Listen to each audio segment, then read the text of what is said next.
الحمد للہ رب العالمین والصلاة والسلام علی سید المرسلین۔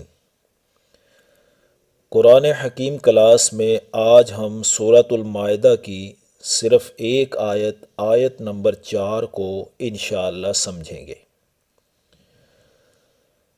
سورۃ المائدہ کی پہلی آیت میں حکم دیا گیا تھا کہ اوفو بالعقود، اپنے معاہدوں کو پورا کرو۔ پھر ایک خاص وعدہ مومن بندے کا اللہ کے ساتھ کہ میں حلال و حرام کی پاسداری کروں گا۔ اس حوالے سے پہلی آیت میں فرمایا احلت لکم بہیمۃ الانعام، تمہارے لیے چوپائے حلال کر دیے گئے، الا ما یتلی علیکم، سوائے ان جانوروں کے جو تم پر تلاوت کیے جائیں گے۔ پھر وہ آیت نمبر 3 میں ان جانوروں کا ذکر بھی کیا گیا جو حرام کر دیے گئے۔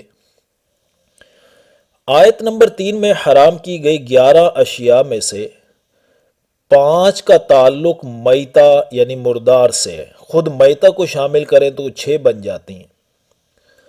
تو حرمت علیکم المیتۃ، آیت نمبر 3 میں حرام کی گئی پہلی چیز یہ میتہ مردار۔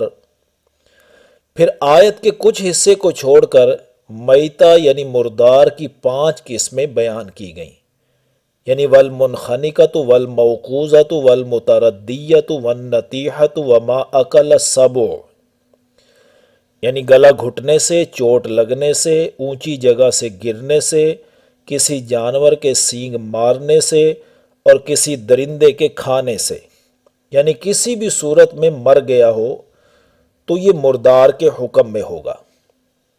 لیکن اگر ان صورتوں میں جانور کے سانس ابھی باقی ہیں اور تم نے وہاں پہنچ کر جانور کو حالت زندگی میں ذبح کر دیا تو اب یہ حلال ہوگا۔ تو یہاں پر ایک سوال پیدا ہوتا تھا کہ اگر کسی شکاری جانور کے ذریعے کسی حلال جانور کا شکار کیا جائے تو کیا وہ حلال ہوگا یا حرام؟ تو اس سوال کا جواب ہمیں آیت نمبر 4 سے حاصل ہوگا۔ پہلے میں اس کا خلاصہ ذکر کر دیتا ہوں، پھر اس آیت کے متن، ترجمہ اور تفسیر کی طرف آئیں گے۔ دیکھیں، کسی بھی شکاری جانور کے ذریعے شکار کیے گئے جانور کے حلال ہونے کی 5 شرائط ہیں۔ پہلی شرط، وہ جو شکاری جانور ہے سدھایا ہوا ہونا چاہیے، یعنی ٹرینڈ ہو۔ یہ کیسے معلوم ہوگا کہ وہ جانور ٹرینڈ ہے یا نہیں؟ اس کو انشاءاللہ ہم آیت کی تفسیر کے دوران واضح کر دیں گے انشاءاللہ۔ دوسری شرط، اس سدھائے ہوئے ٹرینڈ جانور کو مومن شخص نے خود شکار کی طرف چھوڑا ہو۔ اور تیسری شرط، اس نے چھوڑا بھی بسم اللہ پڑھ کر ہو۔ اور چوتھی شرط، یہ شکاری جانور شکار کو زخمی بھی کرے۔ اور پانچویں شرط، شکاری جانور شکار کیے ہوئے جانور کو خود نہ کھائے بلکہ اپنے مالک کے لیے روک کر رکھے۔ تو اس 5 شرائط کو ذہن میں رکھتے ہوئے اب دیکھیے آیت نمبر 4 کی طرف۔ یسألونک ماذا احل لہم، لوگ آپ صلی اللہ علیہ وسلم سے دریافت کرتے ہیں کہ ان کے لیے کیا حلال کیا گیا ہے۔ یہ ہوتا ہے اسلامی معاشرہ جہاں لوگوں کو حلال و حرام کی ہر وقت فکر دامنگیر رہتی ہے۔ قل احل لکم الطیبات، آپ صلی اللہ علیہ وسلم ان سے فرمائیں تمہارے لیے پاکیزہ چیزیں حلال کر دی گئی ہیں۔ وما علمتم من الجوارح، اور جو تم سکھاتے ہو شکاری جانوروں کو، یعنی سدھائے ہوئے ٹرینڈ شکاری جانوروں کا کیا ہوا شکار حلال ہے۔ تو یہاں پہلی شرط آ گئی کہ شکاری جانور سدھایا ہوا یعنی ٹرینڈ ہونا چاہیے۔ اچھا، یہاں پر لفظ استعمال ہوا من الجوارح، یہ جرحہ 2 معنی میں آتا ہے۔ نمبر 1 کمانا اور نمبر 2 زخمی کرنا۔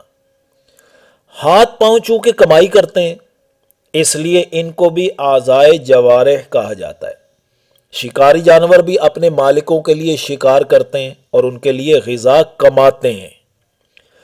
اور جرح کا دوسرا معنی ہے زخمی کرنا۔ چونکہ شکاری جانور شکار کو زخمی کرتے ہیں تو اسی مناسبت سے یہاں لفظ استعمال ہوا من الجوارح، جس سے اس شرط کا اشارہ یہاں حاصل ہو گیا کہ وہ شکاری جانور شکار کو زخمی بھی کرے۔ اصل میں حلال جانوروں کا گوشت حلال ہونے کے لیے ان کا ذبح کرنا ضروری ہے نا، تو اس موقع پر شکار کے موقع پر زخم پہنچانے کو گویا ذبح کا قائم مقام قرار دیا گیا۔ شکار کا اس طرح زخمی ہونا ضروری ہے کہ خون بہہ جائے، جیسے تیر سے شکار کرنے میں بھی زخمی کرنا شرط ہے۔ عدی بن حاتم رضی اللہ تعالی عنہ نے معراض یعنی تیر کے شکار کے متعلق پوچھا تو آپ صلی اللہ علیہ وسلم نے فرمایا اذا اصاب بحدہ فکل، اگر اس کی دھار کی طرف سے لگے تو کھا لے، یعنی تیر کی دھار کی طرف سے لگے تو کھا لے، کیونکہ اس سے زخمی ہو جاتا ہے نا۔ اور وَإِذَا أَصَابَ بِعَرْضِهِ فَقَتَلَ فَلَا تَأْكُلْ، اگر چوڑائی سے لگے اور وہ مر جائے تو مت کھا، فَإِنَّهُ وَقِيزٌ، وہ تو چوٹ لگ کر مرا ہے، وہ تو موقوذہ ہے میتہ کے حکم میں، اس کو مت کھاؤ۔ تو بہرحال اچھا اب واپس آئیں آیت کی طرف۔ وَمَا عَلَّمْتُم مِّنَ الْجَوَارِحِ سے آگے آیت کو دیکھیں، مُكَلِّبِينَ کا لفظ ہے، اس کا معنی ہے شکار پر چھوڑتے ہوئے۔ تو اس سے ایک اور شرط واضح ہو گئی کہ کسی مومن نے اس شکاری جانور کو شکار کے لیے خود چھوڑا ہو۔ آگے فرمایا تُعَلِّمُونَهُنَّ مِمَّا عَلَّمَكُمُ اللَّهُ، تم سکھاتے ہو ان کو ان میں سے جو اللہ نے تمہیں سکھایا۔ یعنی یہ جو تم جانور کو ٹرینڈ کرتے ہو تو ٹرینڈ وہ شکاری جانور سمجھا جائے گا جو معیار حدیث مبارکہ کے ذریعے اللہ تعالیٰ نے ہمیں سکھایا ہے، اور وہ یہ ہے کہ شکاری جانور مالک کے چھوڑنے سے شکار کے پیچھے جائے، روکنے سے رک جائے، بلانے سے واپس آ جائے، شکار کو پکڑ کر روکے رکھے اور خود ان میں سے کچھ نہ کھائے۔ تو یہ تمام امور ان کو سکھا دو۔ جب مومن یہ سمجھے کہ میں نے ان کو یہ سب باتیں سکھا دی ہیں تو 3 مرتبہ حکم دے کر جائزہ لے لے۔ اگر وہ شکاری جانور حکم کی تعمیل کرے تو ایسا شکاری جانور ٹرینڈ سمجھا جائے گا۔ آگے فرمایا فَكُلُوا مِمَّا أَمْسَكْنَا عَلَيْكُمْ، تو تم کھاؤ اس شکار میں سے جو وہ تمہارے لیے روکے رکھیں۔ اللہ اکبر۔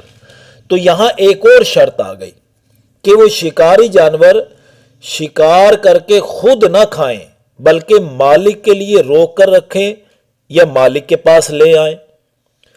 آگے فرمایا وَاذْكُرُوا اسْمَ اللَّهِ عَلَيْهِ، اور اس پر اللہ کا نام لو، یعنی شکاری جانور کو جب شکار پر چھوڑنے لگو اس وقت بسم اللہ پڑھو۔ تو یوں وہ 5 شرطیں پوری ہو گئیں جو میں نے آیت کی تفسیر سے پہلے بیان کر دی تھی۔ اس سلسلے میں مزید اور بھی بہت ساری تفصیلات ہیں، بہرحال وہ یہ موقع نہیں ہے اس کو یہاں پر بیان کیا جائے۔ وَاتَّقُوا اللَّهَ، اور اللہ سے ڈرتے رہو، ان اللہ سریع الحساب، بے شک اللہ تعالیٰ جلد حساب لینے والا ہے کہ کن لوگوں نے ان احکام کی تعمیل کی ہے اور کن لوگوں نے خلاف ورزی کی ہے۔ اب اس نشست کے آخر میں قرآن حکیم کلاس کے تمام طلبہ اور طالبات سے درد دل کے ساتھ ایک بات کرنا چاہتا ہوں کہ بعض سٹوڈنٹس اس لحاظ سے بہت پرجوش نظر آتے ہیں کہ قرآن پاک کو جلد مکمل ہو جانا چاہیے۔ دیکھیے یہ قرآن پاک اللہ کا کلام ہے، اس میں بڑی گہرائی اور جامعیت اور وسعت ہے، یہ ہر دور ہر نسل کے لیے تا قیامت ہدایت نامہ ہے۔ اگر سرسری گزر جائیں گے تو کیا پلے پڑے گا؟ آپ لوگوں کو کیا جلدی ہے؟ گھر بیٹھے 10 منٹ کا کلپ حاصل ہو جاتا ہے اور ہفتے میں ہوتے بھی 2 یا 3 دن، اور آپ کسی وقت اس کو سن کر نوٹ کر سکتے ہیں۔ جس طریقے سے محنت کر کے بغیر فیس لیے میں آپ لوگوں کو قرآن سمجھا رہا ہوں، میں پوچھتا ہوں اگر اس دوران میری موت آ جائے تو کیا میری موت میری ناکامی کا سبب ہوگی؟ اگر آپ کا جواب نہیں میں ہے، اور یقیناً نہیں میں ہے، تو جیسے قرآن کی تلاوت ساری زندگی کا معمول ہونا چاہیے، اسی طرح قرآن فہمی بھی ساری زندگی کا معمول رہنا چاہیے۔ امید ہے آپ لوگ اس کو بوجھ نہیں سمجھیں گے، بلکہ پورے شوق اور تعلق مع اللہ کے ساتھ اس کو سمجھتے جائیں گے۔ اقول قولی ھذا استغفر اللہ لی ولکم ولسائر المسلمین والمسلمات، آمین یا رب العالمین۔